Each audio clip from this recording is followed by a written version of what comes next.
मैंने पिता पर कुछ पंक्तियां लिखी। अमिताभ जी, ये हरिवंश राय बच्चन जी की स्मृति में कार्यक्रम है, इसलिए मैं कुछ पंक्तियां पिता पर पढ़ना चाहता हूं, सुनिएगा। माँ पर और पिता पर कुछ पंक्तियां आपके बीच निवेदित करता हूं।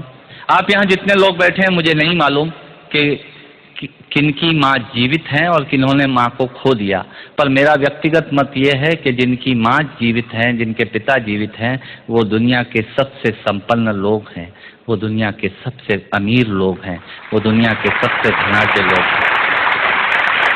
एक मिनट के लिए बचपन में लौटिएगा, याद कीजिएगा जब हम बहुत छोटे थे, माँ की गोद में थे, माँ का स्तनपान करते थे, तब माँ का एक स्तन मुंह में लेकर हमने उस माँ को दूसरे स्तन पर अपने छोटे छोटे पैरों से न जाने कितनी बार मारा, पर उस माँ ने हमें दूध पिलाना बंद नहीं किया।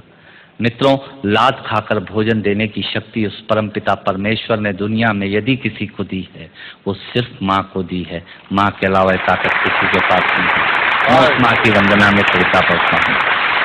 याद कीजिएगा उन दिनों में जब हम चौके में, रसोई में बैठकर खाना खाया करते थे और माँ खाना बनाती थी। उस वक्त थाली पर बैठकर हमने जब भी इधर उधर देखा, वो माँ समझ गई और उसने नमक का डब्बा हमारी तरफ सरका दिया। हमारे बिना बोले को समझने वाली वो माँ, जब हम उसे खो देते हैं, वो माँ हमें बहुत याद आती है। वो माँ जो हमारे परीक्षा देते जाते वक्त दही की कटोरी लेकर शगुन बनकर आकर खड़ी हो जाती थी, उसे हम खो देते हैं। वो माँ हमें बहुत याद आती है। रमेश सोज की 4 पंक्तियां, माननीय नेताजी यहाँ बैठे हैं, मैं पढ़ता हूँ। मुझे अच्छी लगती है कि बहुत रोते हैं लेकिन दामन हमारा नम नहीं होता, इन आँखों के बरसने का कोई मौसम नहीं होता, मैं अपने दुश्मनों के बीच भी महफूज रहता हूँ, मेरी माँ की दुआओं का खजाना समझ। स्वामीनाथ पांडे की 3 पंक्तियां सुनाता हूँ। स्वामीनाथ पांडे ने 3 पंक्तियों का उपन्यास लिखा। अमिताभ जी बैठे हैं, जया जी बैठी हैं।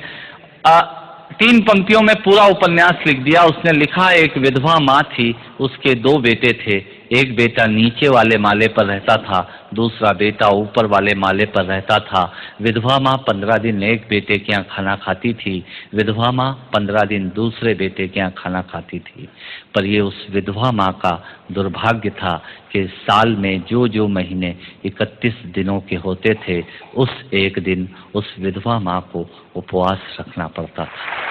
9 महीने पेट में रखने वाली माँ जब एक जवान बेटे को एक दिन खरी लगने लगी, तब इस नालायक हास्य व्यंग के कवि ने कुछ पंक्तियां माँ के लिए लिखी। सुनिएगा, यात्रा कीजिएगा मेरे साथ। माँ संवेदना है, भावना है, एहसास है। माँ संवेदना है, भावना है, एहसास है। माँ जीवन के फूलों में खुशबू का वास है। माँ रोते हुए बच्चे का खुशनुमा पलना है। माँ मरुथल में नदी या मीठा सा झरना है। माँ मरुथल में नदी या मीठा सा झरना है। माँ लोरी है, गीत है, प्यारी सी थाप है। माँ पूजा की थाली है, मंत्रों का जाप है। माँ आँखों का सिसकता हुआ किनारा है। माँ गालों पर पप्पी है, ममता की धारा है। माँ झुलसते दिनों में कोयल की बोली है। माँ मेहंदी है, कुमकुम है, सिंदूर है, रोली है। माँ कलम है, दवात है, स्याही है। माँ परमात्मा की स्वयं एक गवाही है।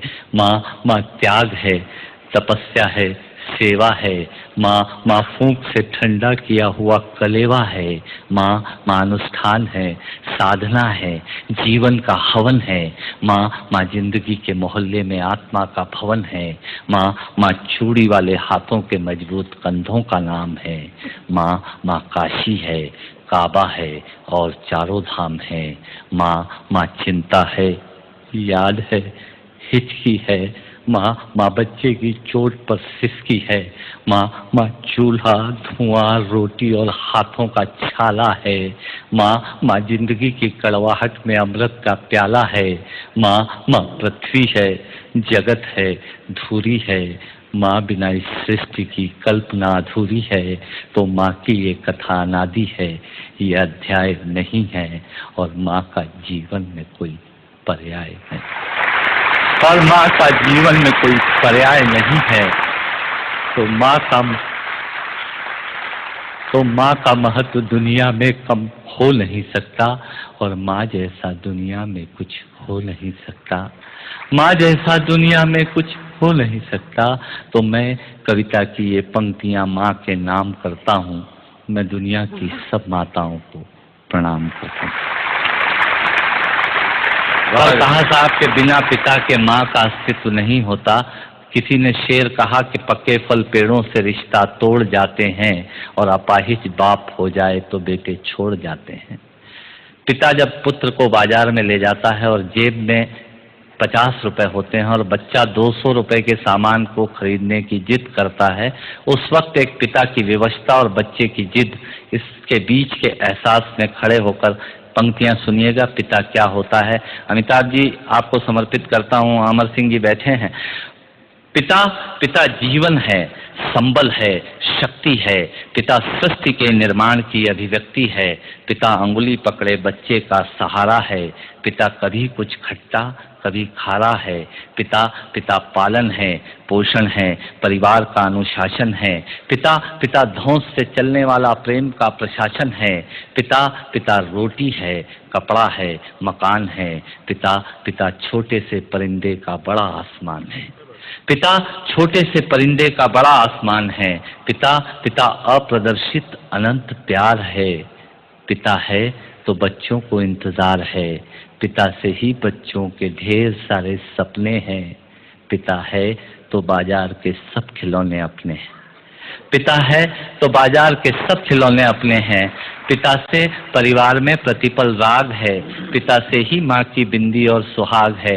पिता परमात्मा की जगत के प्रति आसक्ति है। पिता गृहस्थ आश्रम में उच्च स्थिति की भक्ति है। पिता अपनी इच्छाओं का हनन और परिवार की पूर्ति है। पिता, पिता रक्त में दिए हुए संस्कारों की मूर्ति है। पिता, पिता एक जीवन को जीवन का दान है। पिता, पिता दुनिया दिखाने का एहसान है। पिता, पिता सुरक्षा है अगर सिर पर हाथ है। पिता नहीं तो बचपन अनाथ है। पिता नहीं तो बचपन अनाथ है। पिता नहीं तो बचपन अनाथ है। तो पिता से बड़ा तुम अपना नाम करो। पिता का अपमान नहीं, उन पर अभिमान करो, क्योंकि माँ बाप की कमी को कोई पाट नहीं सकता और ईश्वर भी इनके आशीषों को काट नहीं सकता। और ईश्वर भी इनके आशीषों को काट नहीं सकता। विश्व में किसी भी देवता का स्थान दूजा है।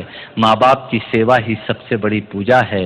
विश्व में किसी भी तीर्थ की यात्राएं व्यर्थ हैं यदि बेटे के होते माँ बाप असमर्थ हैं। यदि बेटे के होते माँ बाप असमर्थ हैं। वो खुश नसीब हैं माँ बाप जिनके साथ होते हैं, क्योंकि माँ बाप के आशीषों के हाथ हजारों हाथ होते हैं।